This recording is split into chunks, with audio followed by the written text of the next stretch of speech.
নমস্কার বন্ধুরা, দেখো আমি আজকে কি কি রান্না করব। এই হচ্ছে কাতল মাছ করব আলু ফুলকপি দিয়ে, আর এই পুঁটি মাছ করব সরপুঁটি মাছ, আলু বেগুন দিয়ে ঝোল ধনেপাতা দিয়ে। এই যে পালং শাক, এই যে সবজি কুটে নিয়েছি। আর এটা হচ্ছে কফির ডাঁটা, এটা চচ্চড়ি করব অল্প একটু আলু বেগুন দিয়ে, কালো জিরা বাটা দিয়ে। আর পালং শাকের ঘন্ট করব বেগুন দিয়ে। চলো তবে শুরু করা যাক।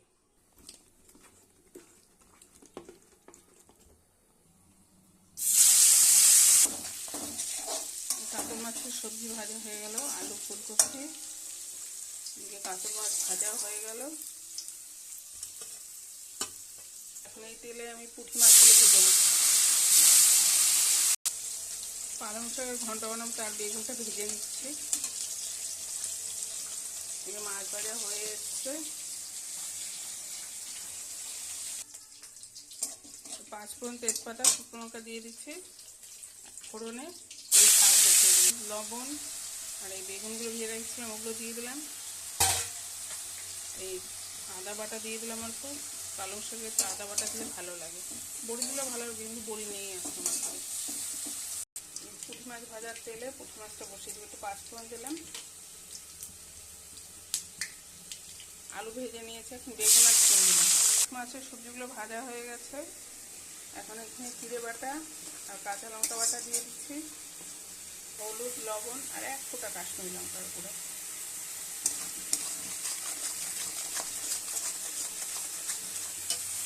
দিয়ে পালং শাকও হয়ে যাচ্ছে। পালং শাকে চিনি দিব, পালং শাকে চিনি দিয়ে দিলাম, একটু পরে নামিয়ে নেব। এটা কষে গেছে, এখন ঝোল দিয়ে দেবো। সবজিগুলো দিয়ে একটু কষিয়ে নিয়েছি, একটু ফুটানো জল দিয়ে দিলাম, অল্প চিনি দিয়ে দিলাম। এখন ধরো আমার পালং শাক হয়ে গেছে। কফি ডাঁটা চচ্চড়ি বসিয়ে দিয়েছি। এখন বন্ধুরা মাছগুলো দিয়ে দিচ্ছি ঝোলে, একটু ঢেকে দিই, তারপরে ধনে পাতা দিয়ে সবজিগুলো দিয়ে দিচ্ছি। এখন এই ডাঁটাগুলো সিদ্ধ করে নিয়েছিলাম দিয়ে দিচ্ছি। এই মশলাটা দেবে কফি ডাঁটা চচ্চড়ি, কালো জিরা, কাঁচা লঙ্কা, 3-4 কোয়া রসুন। এই যে মাছের ঝোল হয়ে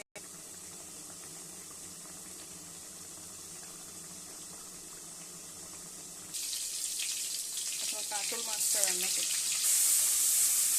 এবার দিলাম জিরে বাটা, হলুদ, লবণ আর একটু কাশ্মীরি লঙ্কা। এর ঝাল দেবো না। নামানোর সময় ধনে পাতা দেবো, না তো গরম মশলা দিলেও দিতে পারি, ধনে পাতাই দিব।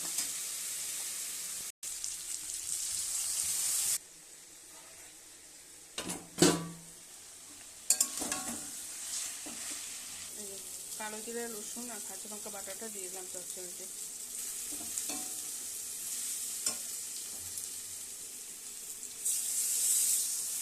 চচ্চড়ি হয়ে এসছে, একটু চিনি দিয়ে দিলাম, ধনে পাতা। ফুলকপি তরকারি হয়ে এসছে, ফুলকপি দিয়ে কাতল মাছ হয়ে এসছে, নামিয়ে নেব।